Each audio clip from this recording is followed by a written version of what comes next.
Sejam bem-vindos ao nosso canal. Nós queremos pedir a todos vocês, se possível, se inscrevam no nosso canal e nos ajude a crescer. Também não esqueça de deixar ao final o seu like, se gostou ou não gostou do nosso estudo.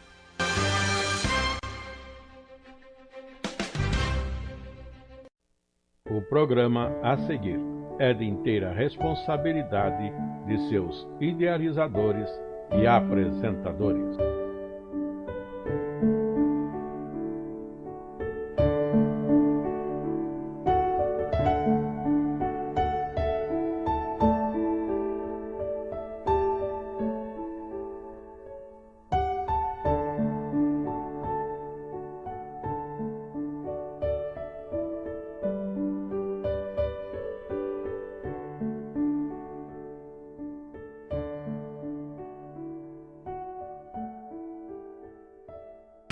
Nós saudamos a todos os nossos amados irmãos que estão conosco de forma presencial aqui, como também todos os demais que estão acompanhando os nossos estudos nas terças-feiras através da internet.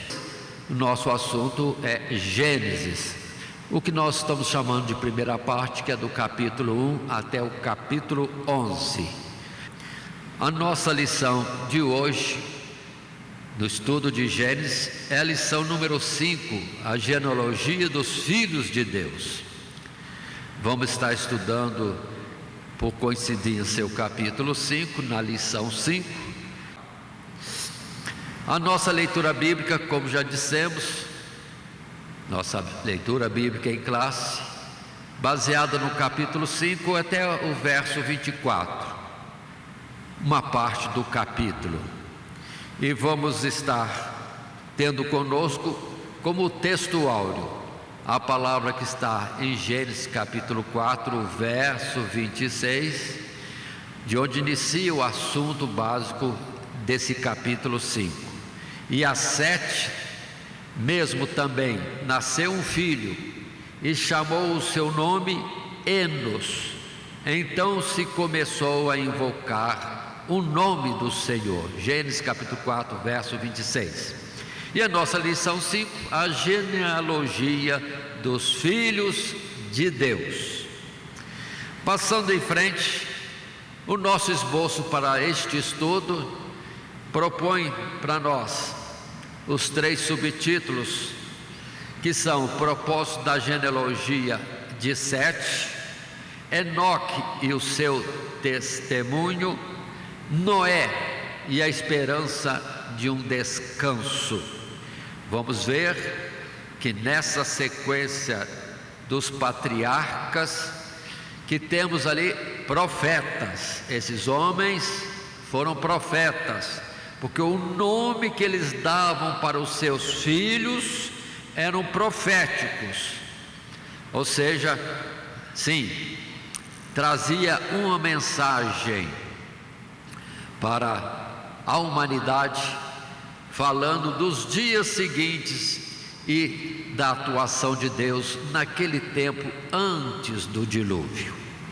Mas, indo em frente, nossa introdução, e o nosso texto que nós projetamos, que está no momento em tela, é o texto retirado de um material que distribuímos nas classes para os demais alunos, sendo que hoje é uma palavra mais dirigida aos professores, que depois estarão ministrando isso nas classes.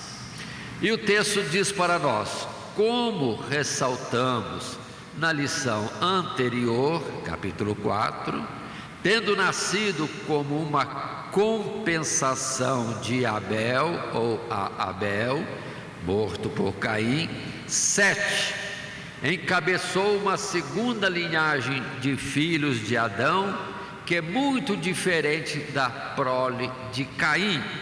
Se destacaria pelo senso de finitude desta existência, prejudicada pela queda e pelo desejo de se voltar para Deus e andar com Ele.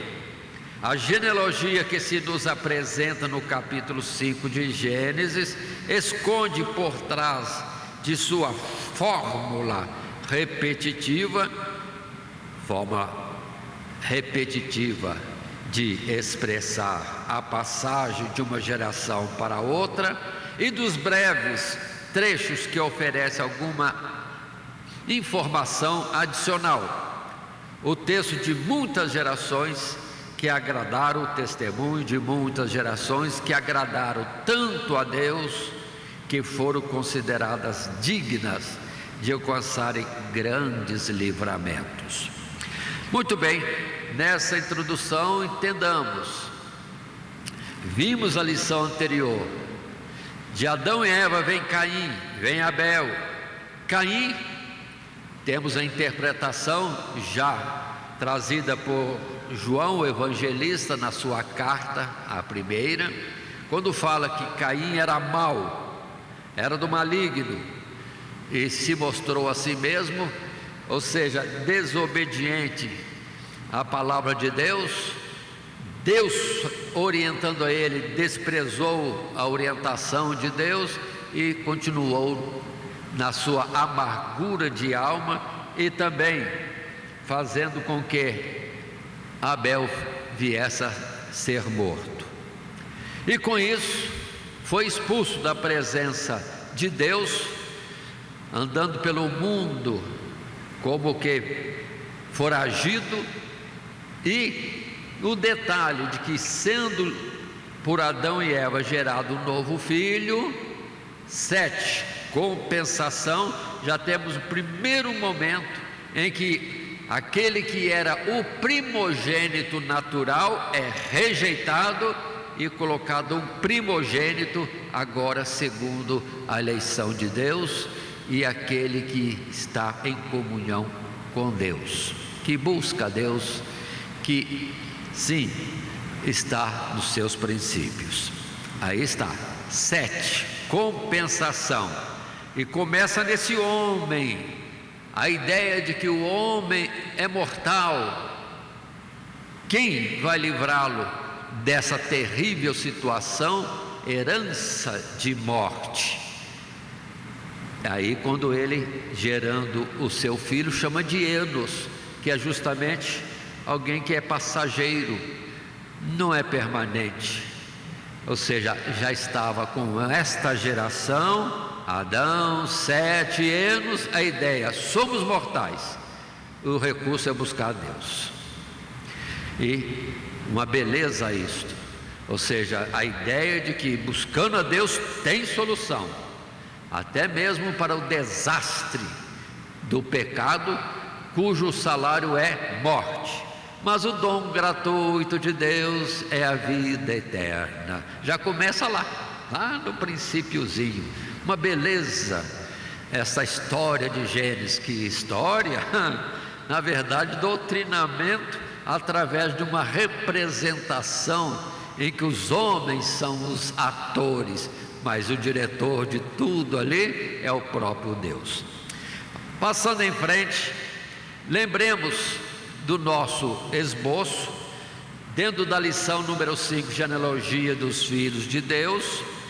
O primeiro subtítulo, o propósito da genealogia de 7, são os versos de 1 até 20 desse capítulo 5, cuja leitura fazemos agora inicialmente. É um texto longo, mas quem tem a sua Bíblia pode estar acompanhando, em particular aqueles que estão online, e aí estaremos juntos no mesmo assunto, sem dispersar, sem perder a atenção. Assim está escrito, e observe a forma repetitiva em vários capítulos, e quando existe uma ênfase, aí é alterada essa repetição. Primeiro fato: este é o livro das gerações de Adão, no dia em que Deus criou o homem, à semelhança de Deus o fez. Macho e fêmea os criou e os abençoou, e chamou o seu nome Adão no dia em que foram criados. E Adão viveu 130 anos e gerou um filho, à sua semelhança, conforme a sua imagem, e chamou o seu nome Sete. E foram os dias de Adão, depois que gerou a Sete, 800 anos, e gerou filhos e filhas. E foram todos os dias que Adão viveu 935 anos e morreu. Uma pausa na nossa leitura. Observem esse particular. Fala-se do homem, no caso Adão, e depois os demais patriarcas, um a um, falando do tempo em que ele veio a gerar o seu filho, que é citado, tomando nós como primogênitos. Se não for primogênito de nascimento, pelo menos está lançado como patriarca na sequência. Então é primogênito de qualquer forma, em particular se for por eleição de Deus. Depois fala de quantos anos que ele viveu. Nesses anos que ele viveu após o seu filho gerado, ainda gerou mais filhos e filhas, filhos e filhas, que não são citados. E depois conclui dizendo a idade que alcançou e a sua morte. Mas nesse primeiro texto eu interrompi, porque além dessa informação, que vai ser repetida em sequência, nós temos um ponto: Adão, criado por Deus, a imagem e semelhança de Deus. Percebam isso. E depois, e Adão gerou um filho segundo a sua semelhança, e não um filho à semelhança de Deus, porque aí está o rompimento pelo pecado de serem filhos de Deus. Está claro?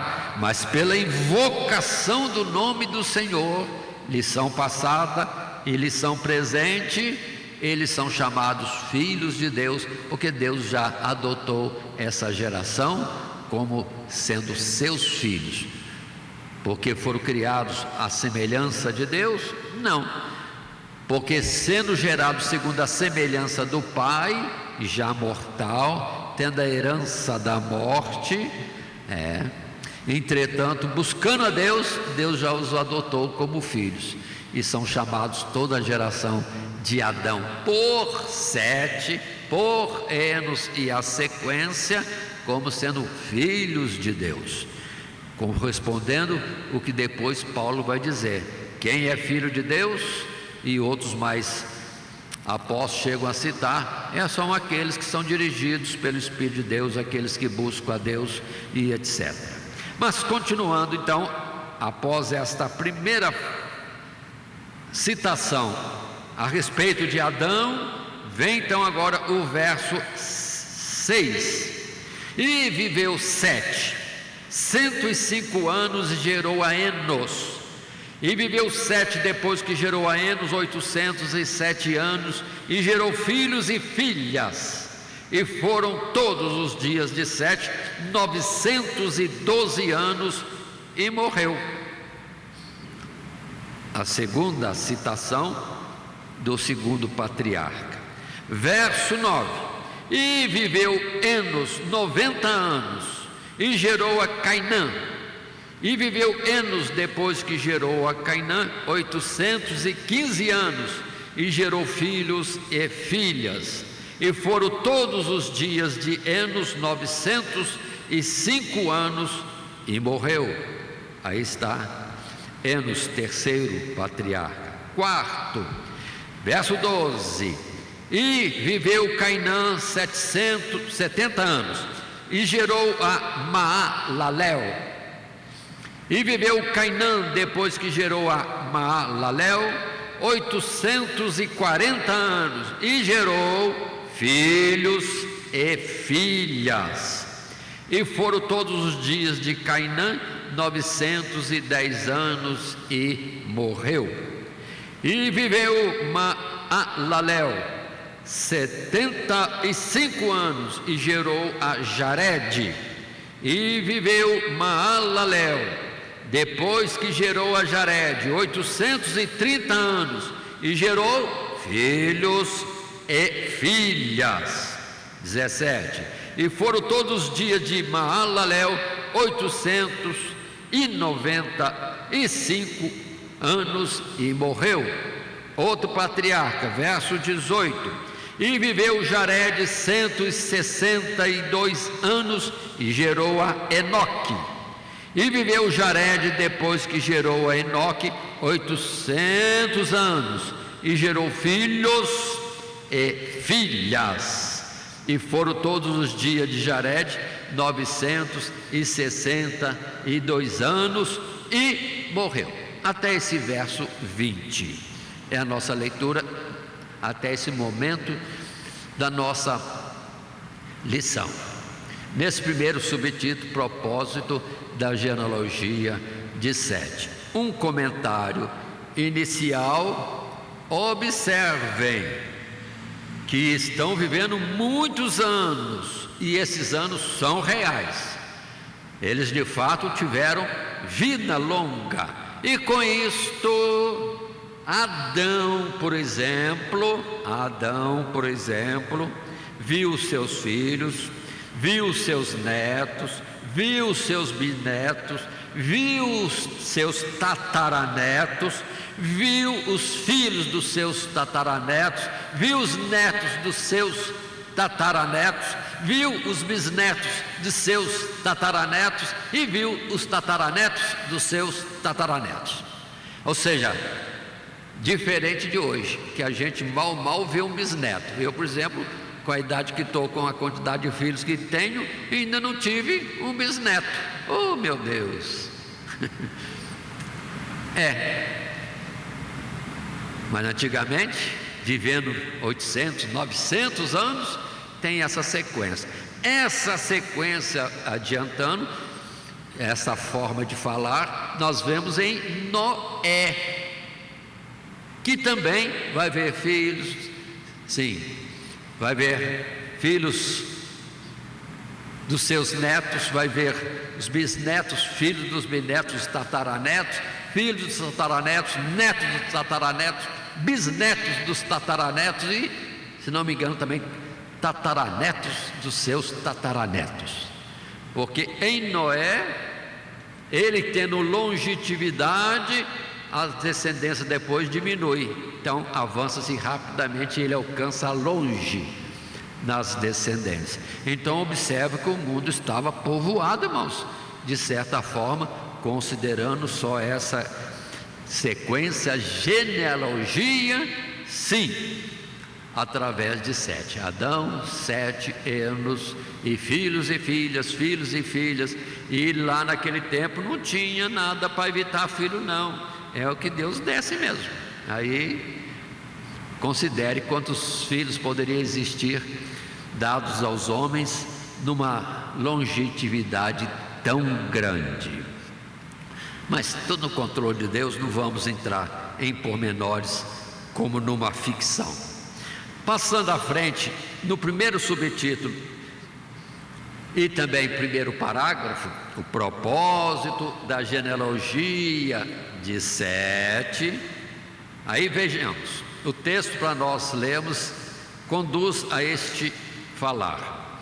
No contexto mais amplo das Escrituras Sagradas, podemos dizer que a genealogia dos filhos de Sete, juntamente com as dos filhos de Noé, tem o propósito de indicar como Deus, tendo feito a promessa acerca da semente da mulher, providenciou para que a inimizade entre os filhos desta e os da serpente permanecesse viva, ou seja, a inimizade continuava. Começou em Caim, que era do maligno, e depois sendo levantado contra Abel, mas depois continuou ainda as duas descendências se contendendo ou contrárias no seu viver, como ocorreu no caso de Caim, já temos dito, voltando ao texto, e depois na seleção de Abraão, de Isaque,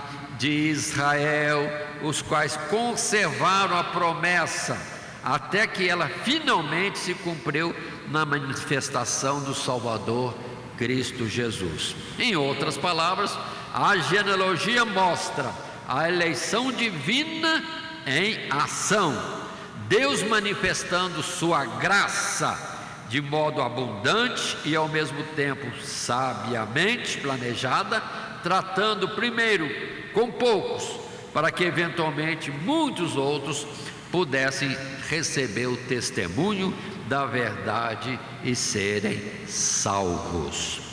Percebam nesse particular que o foco, entendamos nisso, é Deus mostrando: haverá um filho da mulher, sim, da semente da mulher virá um que pisará a cabeça da serpente. E Deus, através do tempo, vai mostrando a genealogia dos que buscam a Deus, em Adão e Sete, etc. Depois Noé, e daí Sem, e daí vai continuar Sem até que vem Abraão, Isaac, Jacó, aí Judá, Davi, e de Davi passa-se o tempo e vem Jesus, clamado e reconhecido pelos fiéis, dos que entendiam as coisas de Deus, como Jesus sendo filho de Davi. O cego mesmo, sem enxergar, já tinha entendimento e clamava desta forma, né? Jesus, filho de Davi, tem misericórdia de mim. Coitado do cego, não leu, não viu Jesus, mas ele tinha entendimento que um abençoador, um profeta de Deus, viria da descendência de Davi, e fala claramente, sem ter visão material, mas entendimento espiritual já teve, e clamava assim. É Deus mostrando a linhagem, um após outro, a sequência, até que este é meu filho amado, escutai-o.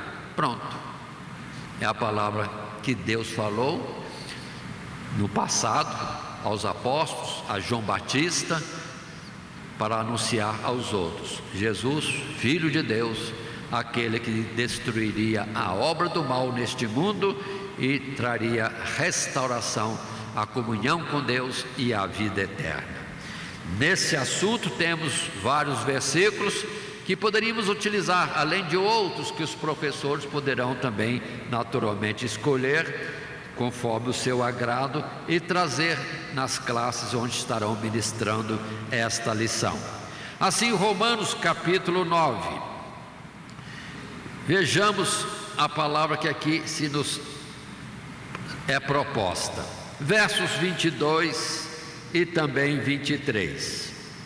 22: E que direis, se Deus, querendo mostrar a sua ira e dar a conhecer o seu poder, suportou com muita paciência os vasos da ira, preparados para a perdição? E o verso seguinte: para que também desse a conhecer as riquezas da sua glória nos vasos de misericórdia, para a glória já dantes preparou. Vou ler de novo esses dois versos que dizem: e que direis, se Deus, querendo mostrar a sua ira e dar a conhecer o seu poder, suportou com muita paciência os vasos da ira, preparados para a perdição, para que também desse a conhecer riquezas da sua glória nos vasos de misericórdia, que para a glória já dantes preparou. Ou seja, sempre existiram duas gerações: dos que buscam a Deus, dos tementes a Deus, dos chamados por Deus como filhos dele, e os outros como inimigos, perseguidores, opostos, trazendo problemas, injustiças, mas Deus suporta e pede que a gente suporte, porque nada vai acontecer fora do seu controle. E nisso depois vem o seu juízo, mostrando o seu poder, condenação para uns e libertação, e a comprovação de que agradaram a Deus e vão ressuscitar para a vida eterna no último dia. Em Atos capítulo 14, também agora é Paulo que vai testificar, dentro de uma pregação, ele coloca esta situação, que as gerações estão vindo, e Deus está presente, dirigindo tudo, controlando tudo e conduzindo para o seu propósito maior, que é a restauração do homem, ou de qualquer ser humano, para a situação de uma comunhão real com Deus, através do perdão dos pecados, oferecida, dada aos homens, pelo sacrifício de Jesus. Então, no capítulo 14, verso 15 a 17, que dizem para nós, e dizendo: varões, por que fazeis estas coisas? Nós também somos homens como vós, sujeitos às mesmas paixões, e vos anunciamos que vos convertais dessas vaidades ao Deus vivo, que fez o céu e a terra e o mar e tudo quanto há neles, o qual nos tempos passados deixou andar todos os povos em seus próprios caminhos, contudo não se deixou a si mesmo sem testemunho, beneficiando-vos lá do céu, dando-vos chuvas e tempos frutíferos, enchendo de mantimento e de alegria o vosso coração. Deus acompanhando as gerações de todos os homens, justos e injustos, Deus conduzindo, e naturalmente cada homem tendo de Deus uma orientação. Se ouvirem, vida; se não ouvirem, como Caim não ouviu, aí são dominados pelo mal. E em Gálatas capítulo 3 e o verso 8, nesse verso 8 está escrito: ora, tendo a Escritura previsto que Deus havia de justificar pela fé os gentios, anunciou primeiro o Evangelho a Abraão, dizendo: todas as nações serão benditas em ti. E Abraão, que foi retirado de uma terra de idolatria, sim, Deus tirou do meio da idolatria e levou para uma terra diferente, para um projeto totalmente diferente, e nele inicia-se a obra de Deus, para que por ele Deus revelasse ao mundo o seu projeto de uma salvação, de uma eleição de um povo, uma nação, daqueles que têm fé em Deus, como Abraão, sendo que Abraão veio de um tempo e de uma população idólatra, e depois seria também o condutor e a porta aberta por Deus para a salvação daqueles que temiam a Deus, quer sua geração ou não.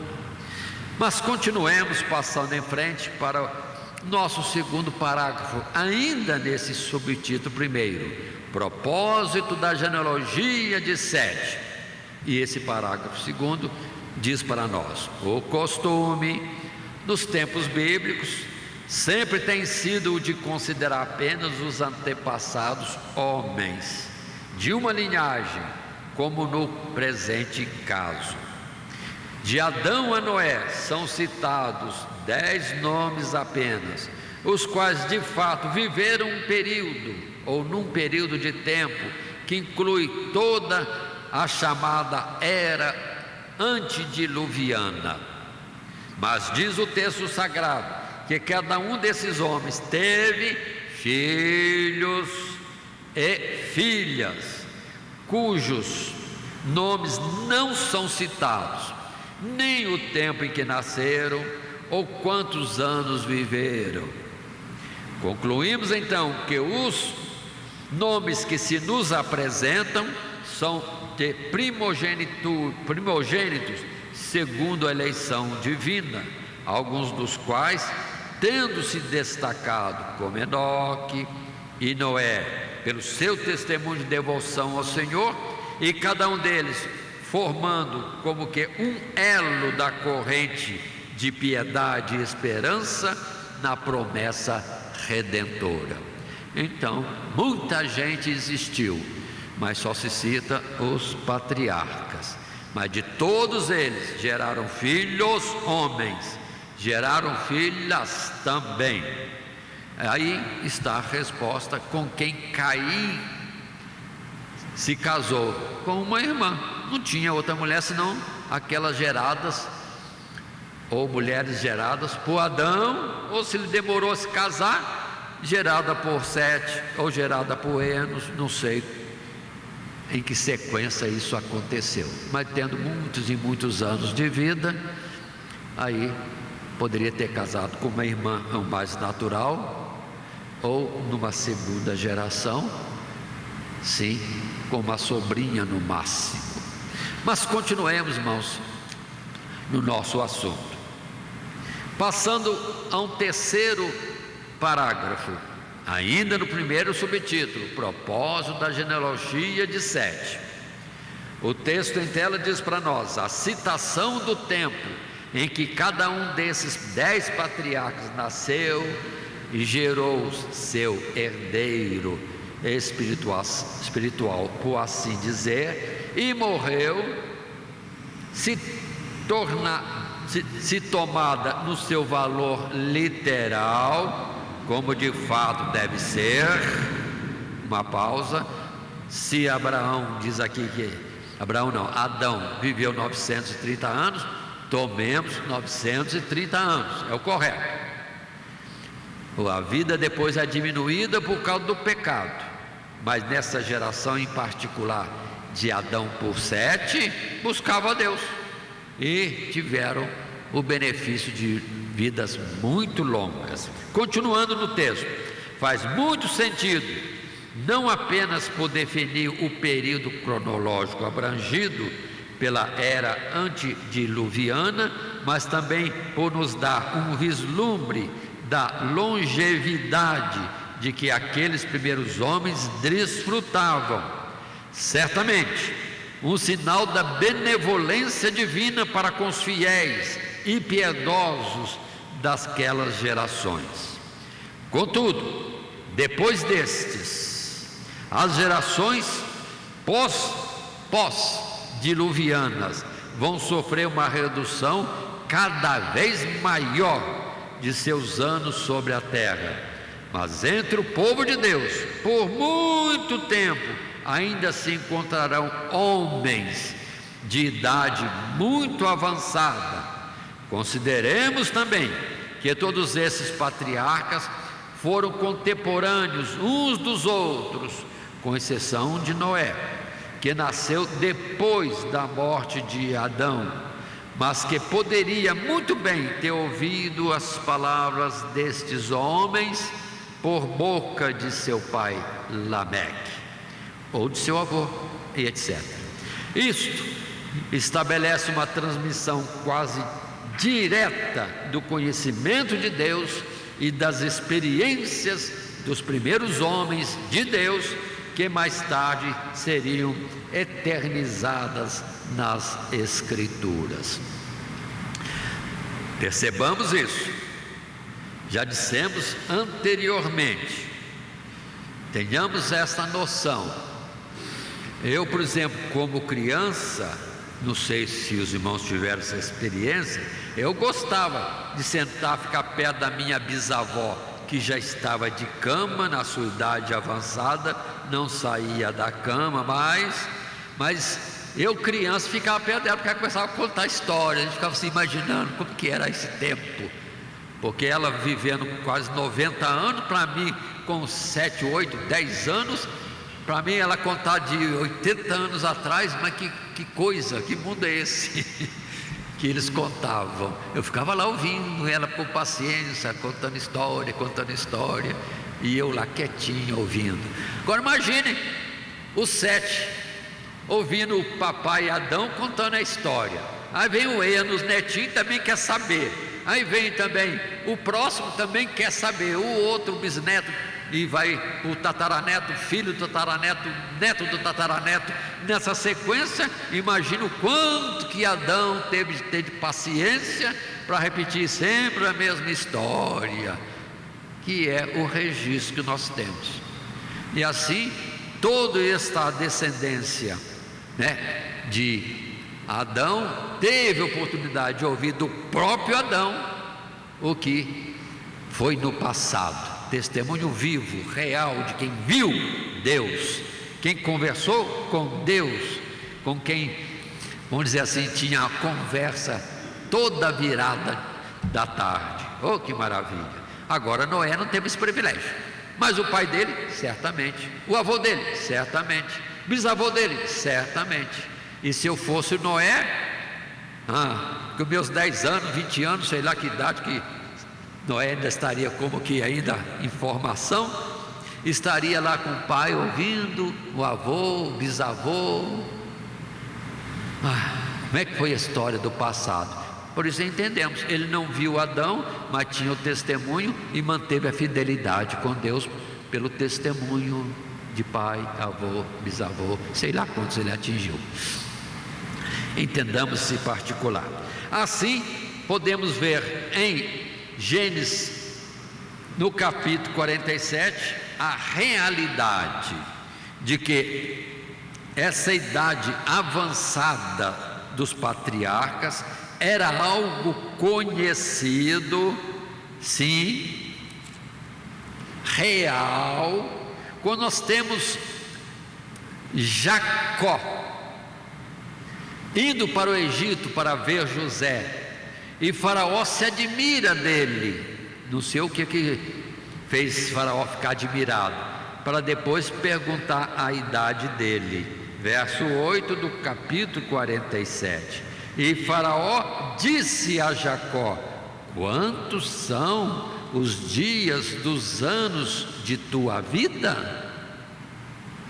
E Jacó disse a Faraó: os dias dos anos das minhas peregrinações são 130 anos. Poucos e maus foram os dias dos anos da minha vida, e não chegaram aos dias dos anos da vida de meus pais, dos dias das suas peregrinações. Ou seja, Jacó disse: tem 130 anos. Faraó surpreendeu-se, mas Jacó vai viver mais 17 anos ainda, 147. E ele fala, dá o testemunho: mas meus pais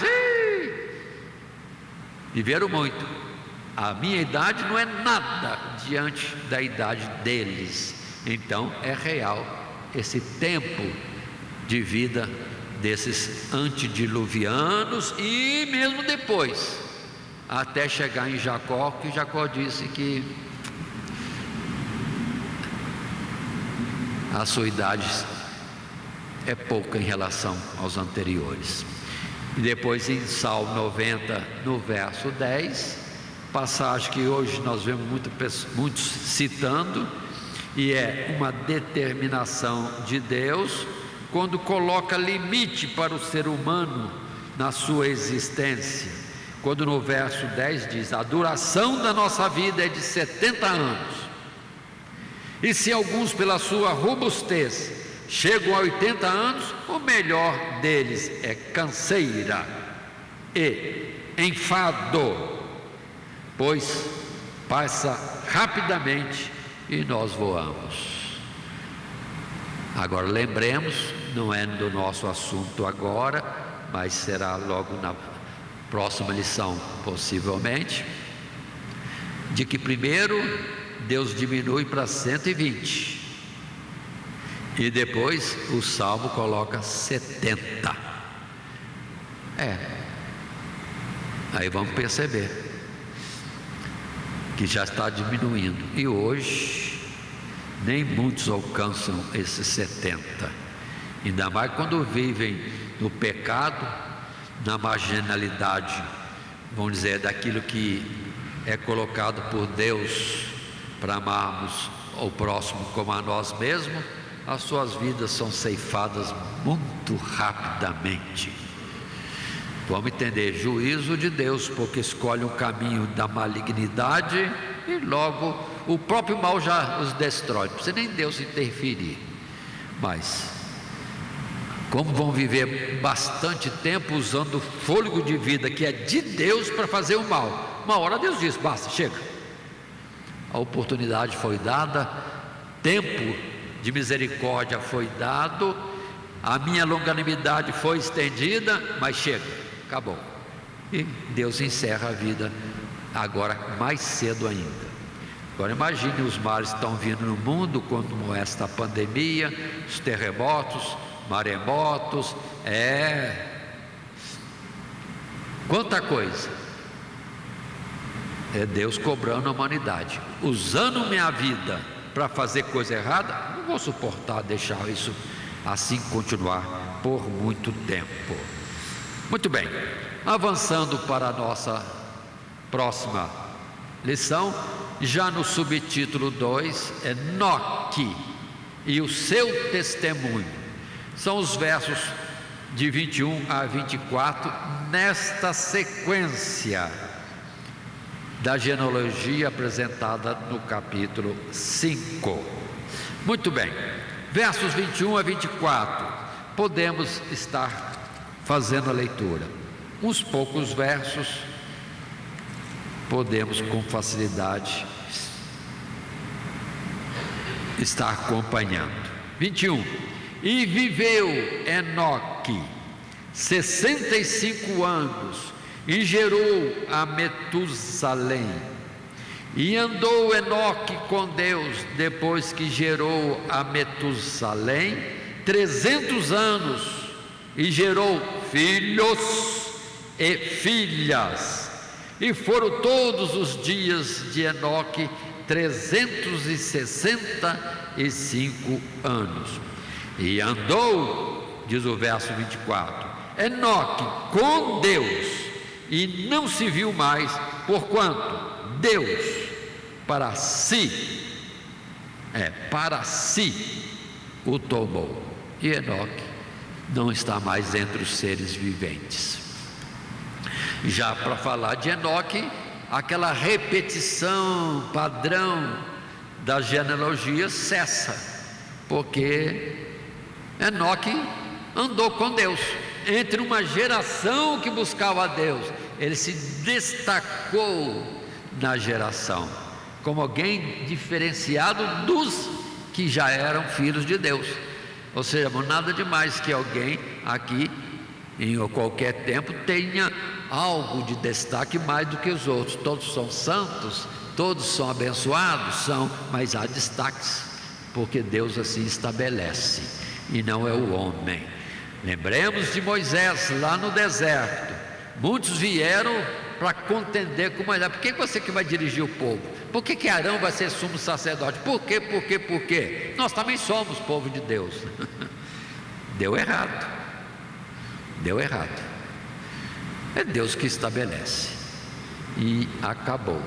E o particular Enoque andava com Deus. E se cada um de nós andarmos com Deus, a nossa vida vai ser diferenciada em alguma coisa. Quanto mais se aproximarmos de Deus, Deus mais também se aproxima de nós, e algo se evidencia. No caso de Enoque, vai ser arrebatado.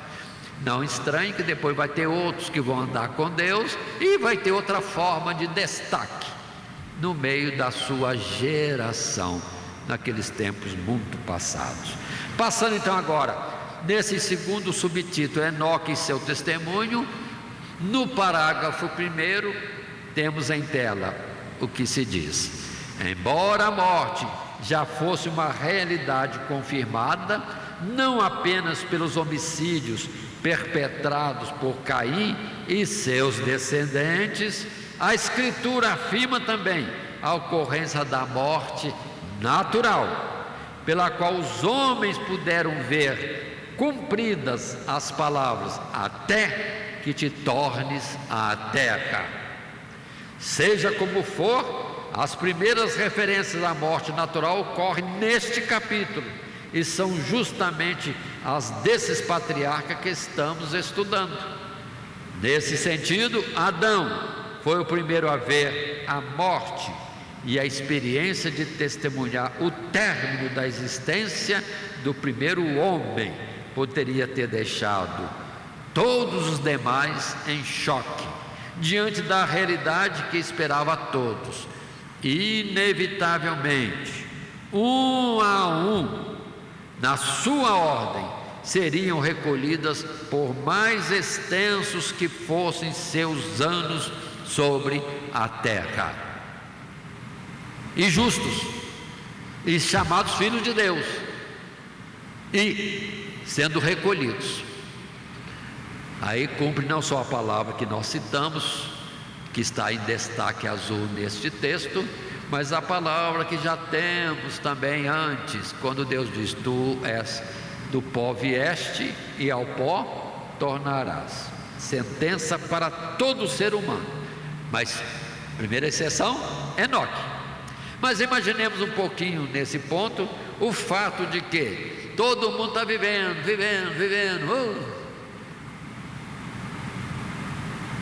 muitos anos,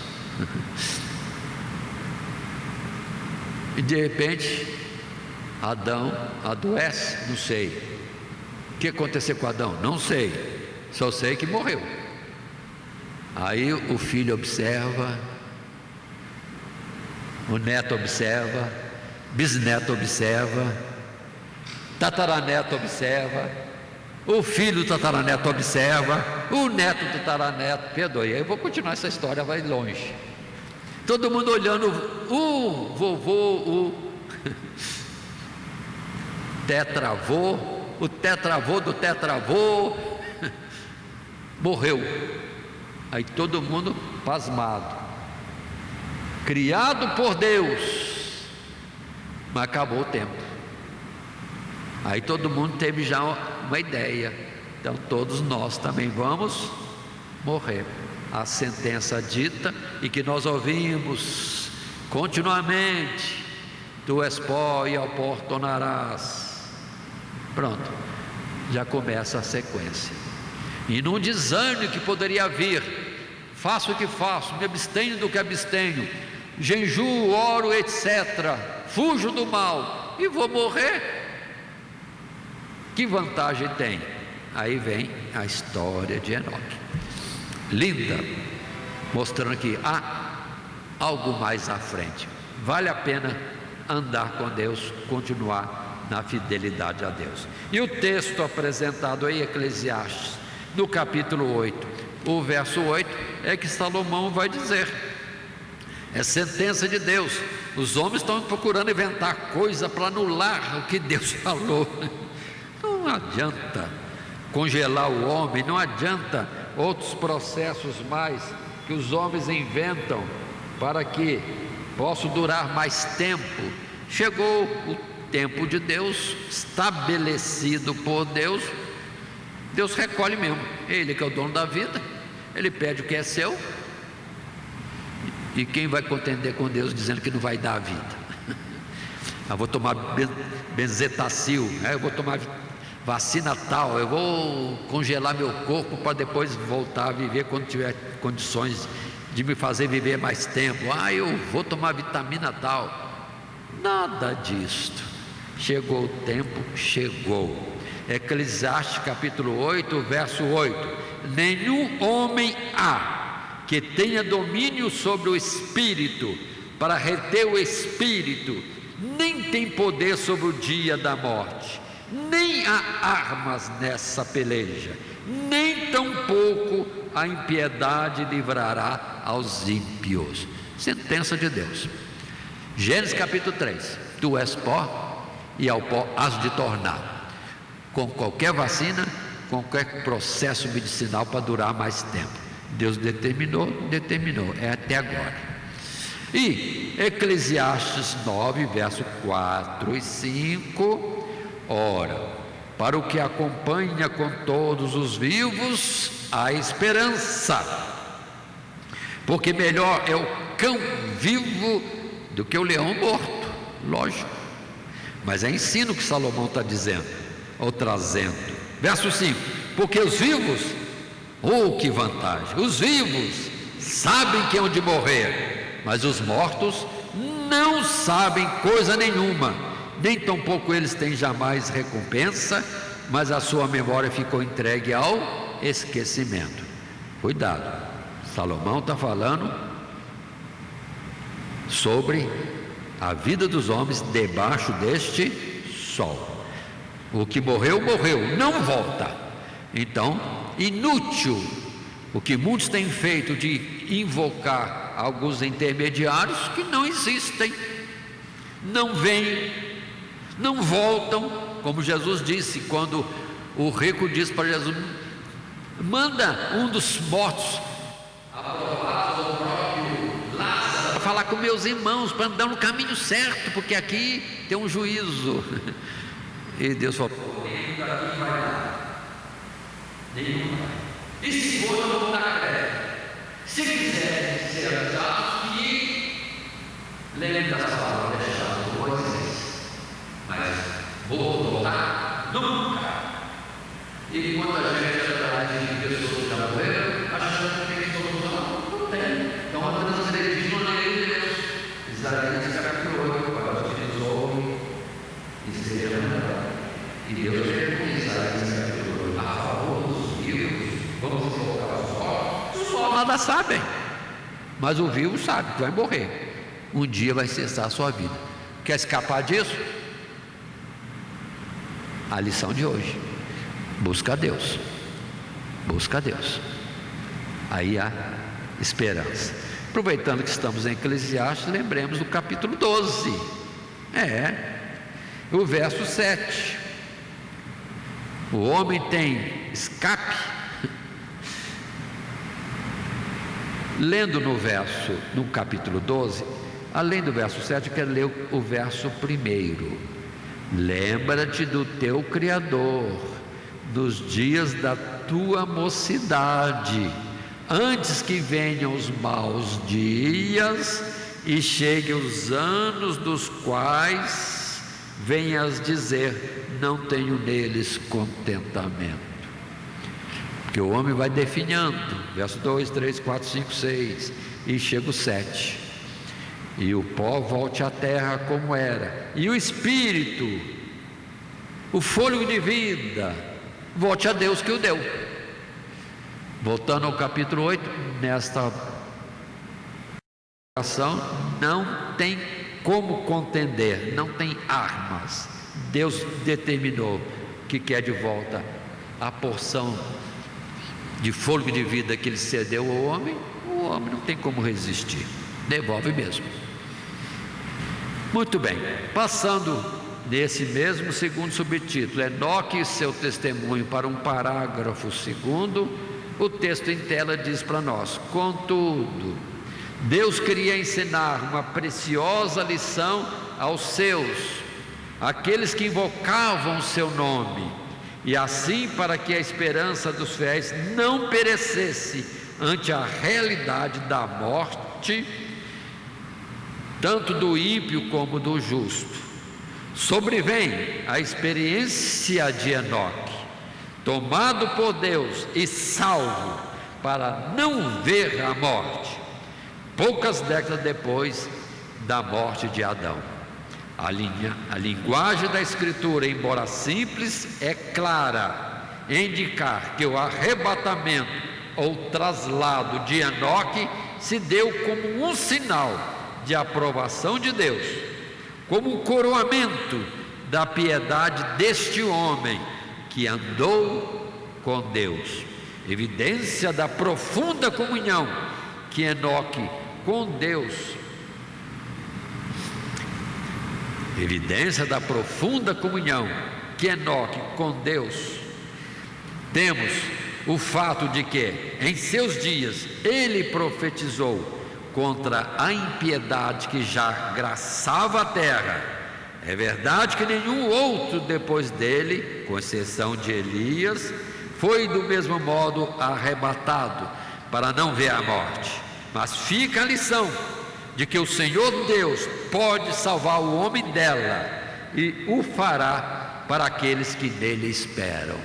Então já está a primeira instrução: há escape da morte. O pecado trouxe a morte, mas há escape. Sim, anula-se a morte e anula-se o pecado pelo perdão ou pela expiação que há em Cristo Jesus. Aí vem a mensagem: Deus amou o mundo de tal maneira, sim, que Ele enviou o seu Filho amado, seu Filho unigênito, para que todo aquele que nele cresce não fosse condenado, ou não morresse, mas tivesse a vida eterna. Claríssimo, claríssimo. Aconteceu de Lázaro, irmão de Marta e Maria, vir a morrer. As duas chegam para Jesus dizendo: ah, Senhor, se tu tivesses aqui, meu irmão não teria morrido. Mas morreu, né? O que vai se fazer? Ou seja, nós colocamos limite em Deus. Mas Jesus disse para ela: teu irmão há de ressuscitar. Palavra para Marta. Ela: é, Senhor, mas só na ressurreição do último dia. Ah, está longe esse dia. Aí Jesus disse: eu sou a ressurreição e a vida. Quem crê em mim, ainda que esteja morto, viverá. Pronto. Palavra mais clara que essa: misericórdia.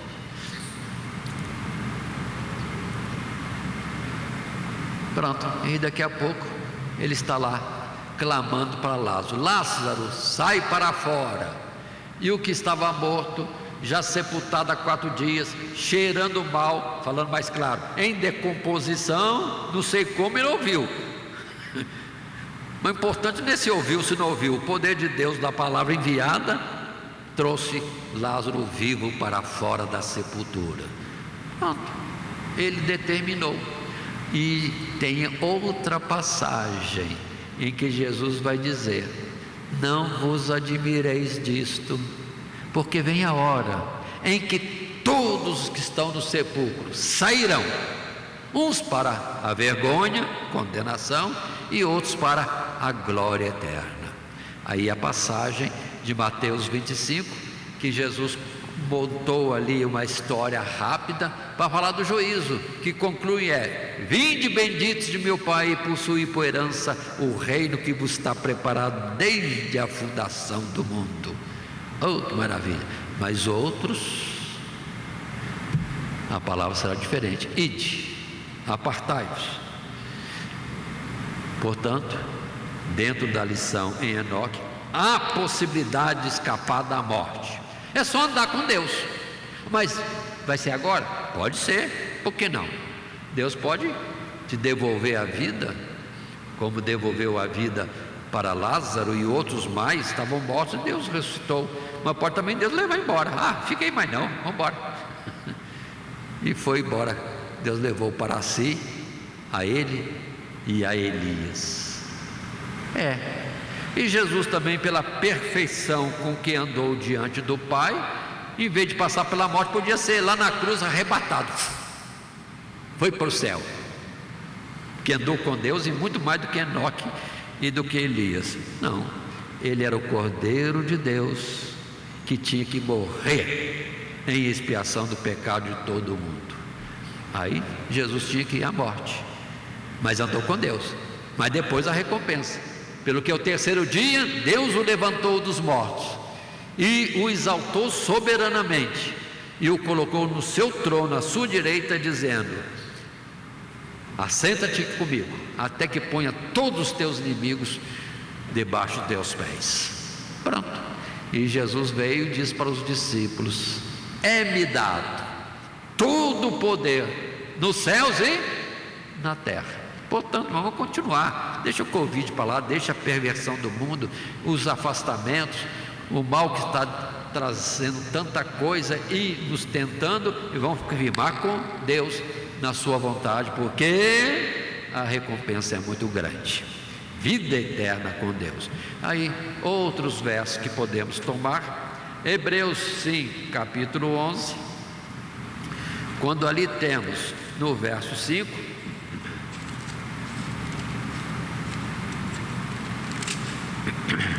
a expressão que é declarada por esse escritor: pela fé Enoque foi trasladado para não ver a morte, e não foi achado, porque Deus o trasladara, visto como antes da sua trasladação alcançou o testemunho de que agradara a Deus.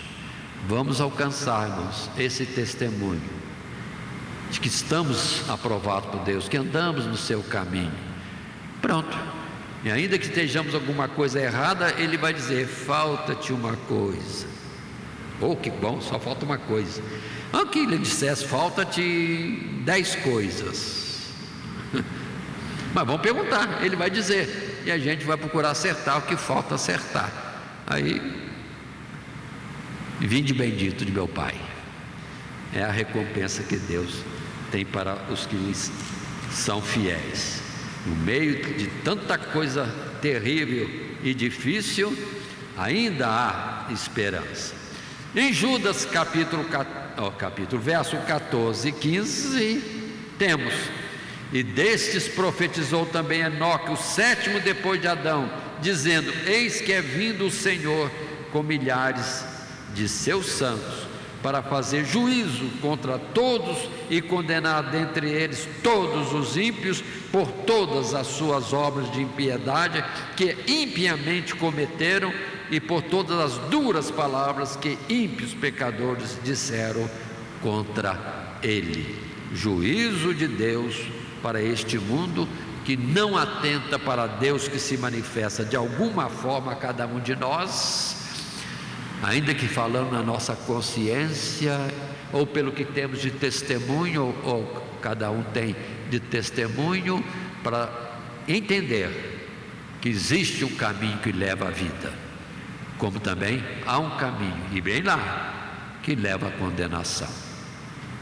Em 1 Coríntios capítulo 15, é a passagem magnífica dizendo que todos os que vierem à morte, ou a morrer, vão ressuscitar naquele grande dia. Mas fala também dos que estiverem vivos quando Jesus vier nas nuvens do céu, versos 51 a 54, quando diz para nós desta forma: 51: eis aqui vos digo um mistério, na verdade nem todos dormiremos ou morreremos, esta é a linguagem, mas todos seremos transformados no momento, num abrir e fechar de olhos, ante a última trombeta, porque a trombeta soará e os mortos ressuscitarão incorruptíveis e nós seremos transformados, porque convém que isto que é corruptível se revista da incorruptibilidade e que isto que é mortal se revista da imortalidade.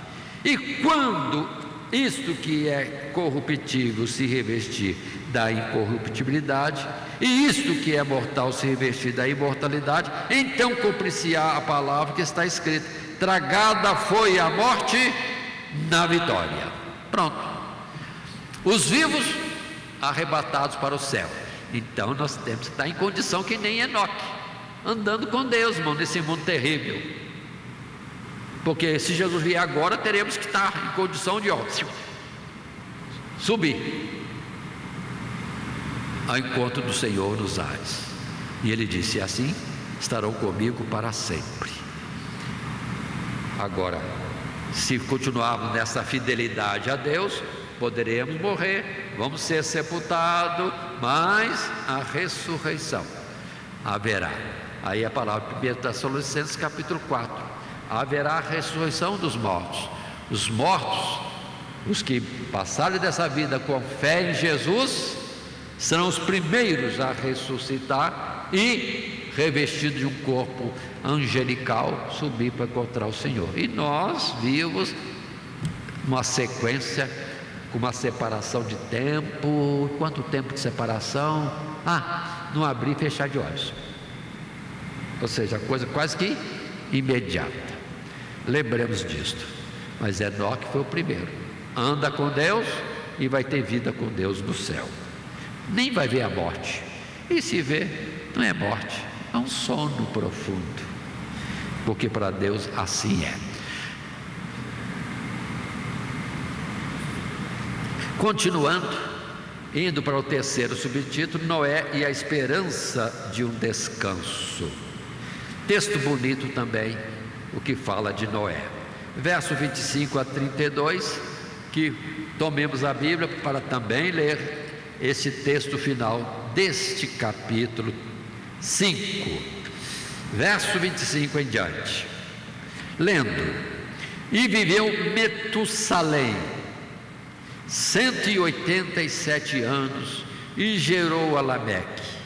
E viveu Metussalém, depois que gerou a Lameque, 782 anos e gerou filhos e filhas. E foram todos os dias de Metussalém 969 anos e morreu. E viveu Lameque 182 anos, gerou um filho e chamou o seu nome Noé, dizendo: Este nos consolará acerca das nossas obras, ou de nossas obras, e do trabalho de nossas mãos, por causa da terra que o Senhor amaldiçoou. E viveu Lameque, depois que gerou a Noé, 595 anos, e gerou filhos e filhas. E foram todos os dias de Lameque 777 anos e morreu. E era Noé da idade de 500 anos, e gerou Noé a Sem, Cã e Jafé. E aqui encerra esse capítulo 5, com Noé também fugindo do padrão, e dele sendo citado a sua descendência, seus 3 filhos, Sem, Jafé e Cã. Nesse particular, em algumas traduções está Cão. Por favor, a expressão desses nomes de língua do passado. 7 não quer dizer número 7. Cã ou cão não quer dizer cachorro, não. O nome, na pronúncia dele, na sua origem, é essa, a pronúncia trazido para o português, mas o significado é outra coisa. Como Noé, paz, Deus traria paz para esta terra. Então o pai dele era profeta. Vamos perceber isso. Como o nome de Metuselá é de profecia também, ou seja, Metusalém ou Metuselá, como outros dizem, porque conforme a forma de traduzir-se do original, se do inglês, se do francês, para nós aqui no português, aí os nomes divergem um pouquinho. Mas o importante é que significa: saindo este, aí virá. Ou seja, o juízo que Enoque profetizou aconteceria quando Metuselá não estivesse mais aqui. Mas continuando nossos estudos, nesse terceiro subtítulo, Noé e a esperança de um descanso, sim, no primeiro parágrafo temos texto que diz: o restante do capítulo enumera as gerações que sucederam a Enoque, até chegar em Noé, e sobre ele a escritura destaca a menção profética que lhe valeu o nome: Este nos consolará acerca de nossas obras e do trabalho de nossas mãos, por causa da terra que o Senhor amaldiçoou. A vida numa terra amaldiçoada era dura e difícil, mas Lameque tinha esperança de que através daquele seu filho Deus faria cessar a labuta humana que já se estendia a gerações e que se agravava ainda mais com a multiplicação da impiedade. Nas próximas lições veremos como isso se cumpriu, pois em Noé a raça humana e toda a criação foram salvas de um mundo condenado pelo pecado, para repovoarem um novo mundo, por assim dizer, uma terra que Deus já não mais amaldiçoaria por causa do homem. E segue a nossa lição. Agora, vamos estar atentos Nós não estamos descendo muito a detalhes pela brevidade do tempo numa sala de aula na escola bíblica dominical. Mas cada nome do patriarca é uma mensagem. E ajuntando desde Sete, todos os nomes dos filhos de Adão, temos uma frase completa de Deus prevenindo o homem do que viria no futuro. Mas felizmente que vem com a paz, o descanso em Noé, figura de um novo tempo que veio para nós em Cristo Jesus. Assim, entendamos, a palavra de 8, verso 20 e 21, é uma bênção para nós, quando esse Noé, saindo da arca, primeira coisa que fez, como primícias para Deus, foi fazer sacrifícios de busca de Deus, de expiação dos moradores da terra, de clamor, súplica diante de Deus, pelo que Deus, em Gênesis capítulo 8, verso 20, vai dizer o que mesmo? Está assim escrito: e edificou Noé um altar ao Senhor, e tomou de todo animal limpo, de toda ave limpa, e ofereceu holocausto sobre o altar. E o Senhor cheirou o suave cheiro, e disse o Senhor Deus, em seu coração: não tornarei mais a amaldiçoar a terra por causa do homem, porque a imaginação do coração do homem é má, desde a sua meninice. Nem tornarei mais a ferir todo vivente como fiz. E o verso 22, enquanto a terra durar, sementeira, e seca, e frio, e calor, e verão, e inverno, e dia, e noite, não cessarão. Mas isso não anula o fim do mundo. Enquanto a terra durar, Deus nunca mais vai destruir a terra de uma vez só para refazer em sequência. Não, não e não. Tem gente achando que vai ter uma destruição e Deus vai restaurar a terra. Não. A palavra certa é que Pedro disse: quando disserem a paz e segurança, estou colocando mais uma outra citação profética, sim, os céus que agora existem se queimarão, e a terra com as obras que nela estão, sim, serão consumidas pelo fogo, e todo o universo vai se enrolar como panos velhos, que para nada servem. Todo esse universo vai desaparecer, e só existirá o celestial, o espiritual, os lugares da habitação de Deus com os seus fiéis. Atentemos isso. Mas Noé, de fato, foi um novo início, não mais debaixo da maldição do pecado cometido por Adão e Eva.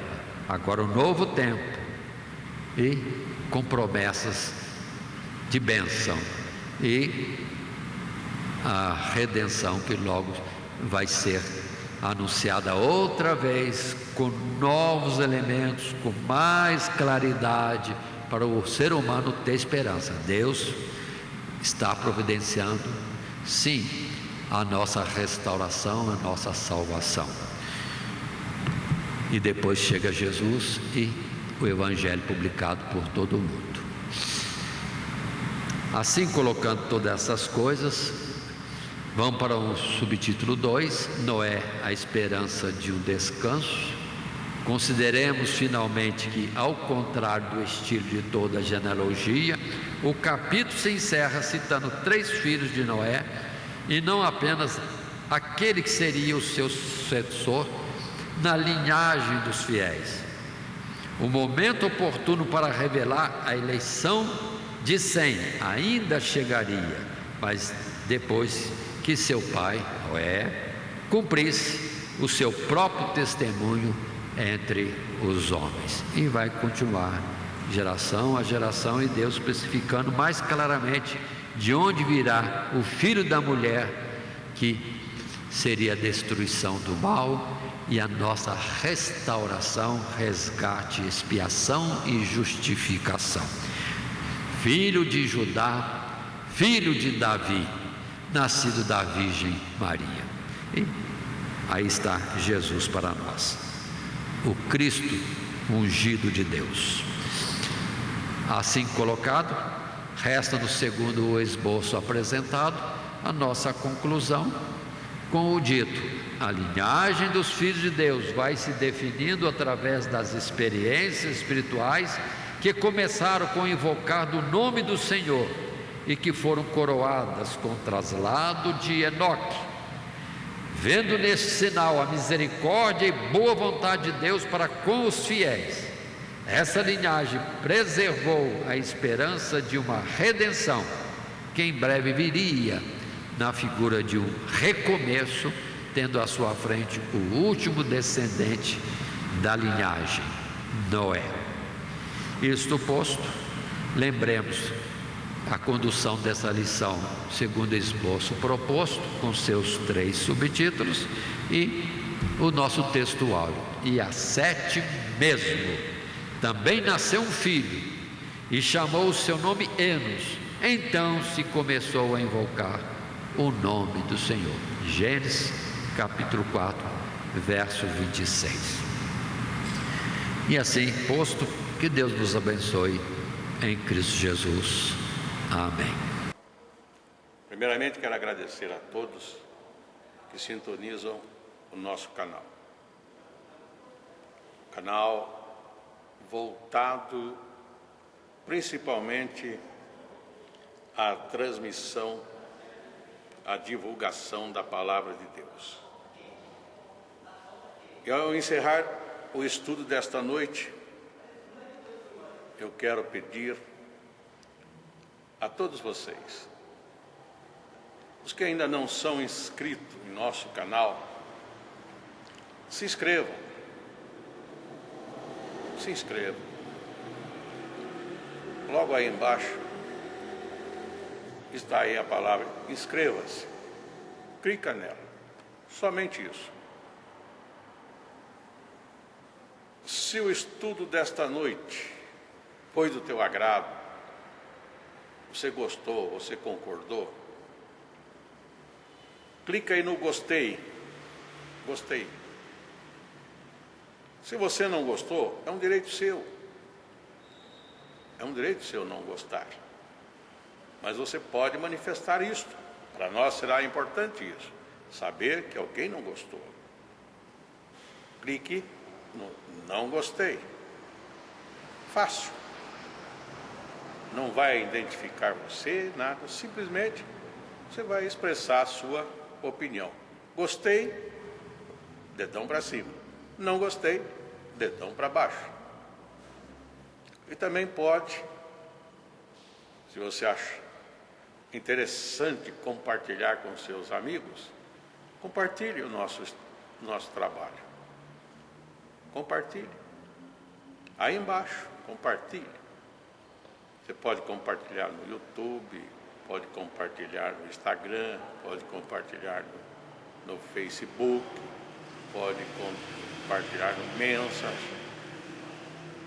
no WhatsApp. Vai simplesmente nos ajudar a crescer. Porque o nosso objetivo não é financeiro. Não é financeiro.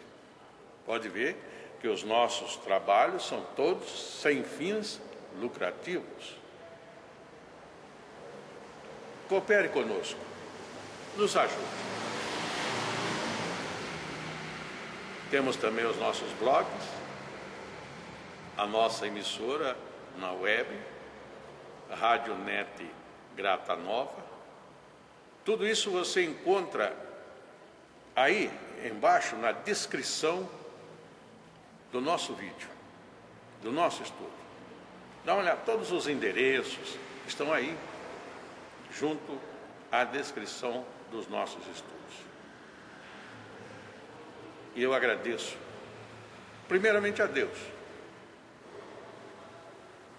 por tudo que Deus tem feito nesses anos que nós estamos trabalhando na internet. E a você, que toda semana entra no nosso canal. Deus te abençoe. Todo dia, toda hora, muito mais prazer em ouvir. Radionet Grata Nova. Web Rádio, a qualidade que faz a diferença, cada vez mais necessária. Rede Grata Nova de Evangelização. Acesse nosso site www.horadadecisão.com.br. Hora da Decisão, tudo junto, sem acento.